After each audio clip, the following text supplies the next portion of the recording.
كانت لكم الدار الآخرة عند الله خالصة من دون الناس فتمنوا الموت إن كنتم صادقين ولن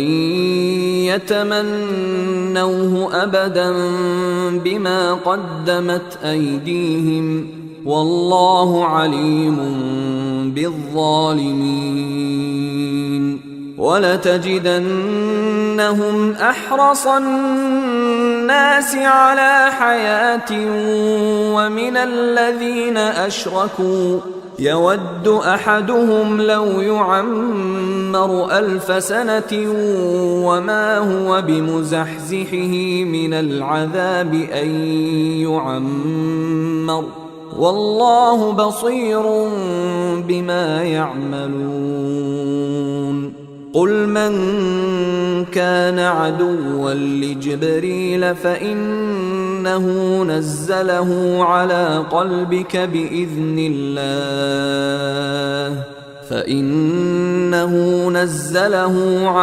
قلبك بإذن الله مصدقا لما بين يديه وهدى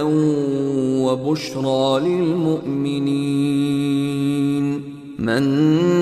كان عدوا لله وملائكته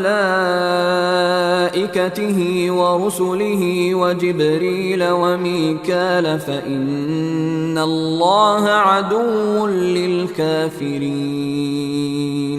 ولقد أنزلنا إليك آيات بينات وما يكفر بها إلا الفاسقون أوكلما عاهدوا عهدا نبذه فريق منهم بل أكثرهم لا يؤمنون ولما جاءهم رسول من عند الله مصدق لما معهم نبذ فريق من الذين أوتوا الكتاب كتاب الله وراء ظهورهم كأنهم لا يعلمون واتبعوا ما تتلو الشياطين على ملك سليمان وما كفر سليمان ولكن الشياطين كفروا يعلمون الناس السحر وما أنزل على الملكين ببابل هاروت وماروت وما يعلمان من أحد حتى يقولا إنما نحن فتنة فلا تكفر فيتعلمون منهما ما يفرقون به بين المرء وزوجه وما هم بضارين به من أحد إلا بإذن الله ويتعلمون ما يضرهم ولا ينفعهم ولقد علموا لمن اشتراه ما له في الآخرة من خلاق ولبئس ما شروا به أنفسهم لو كانوا يعلمون ولو أنهم آمنوا واتقوا لمثوبة من عند الله خير لو كانوا يعلمون يا أيها الذين آمنوا لا تقولوا راعنا وقولوا انظرنا واسمعوا وللكافرين عذاب أليم ما يود الذين كفروا من أهل الكتاب ولا المشركين أن ينزل عليكم من خير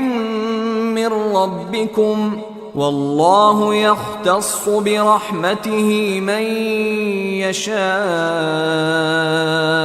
والله ذو الفضل العظيم.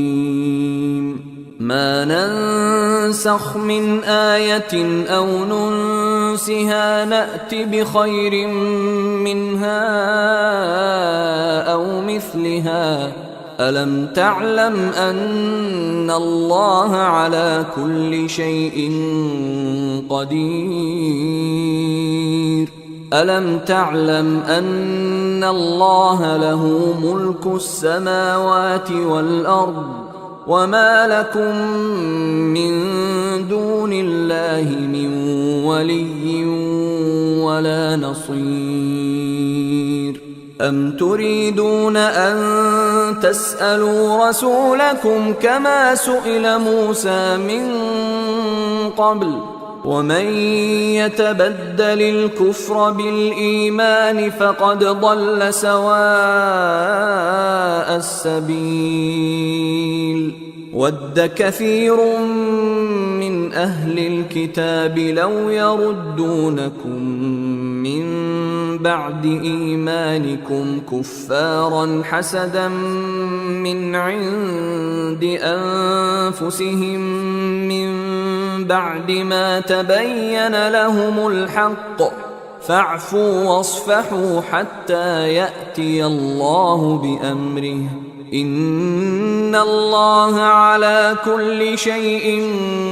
قدير. وأقيموا الصلاة وآتوا الزكاة، وما تقدموا لأنفسكم من خير تجدوه عند الله، إن الله بما تعملون بصير. وقالوا لن يدخل الجنة إلا من كان هودا أو نصارى، تلك أمانيهم، قل هاتوا برهانكم إن كنتم صادقين. بلى من أسلم وجهه لله وهو محسن فله أجره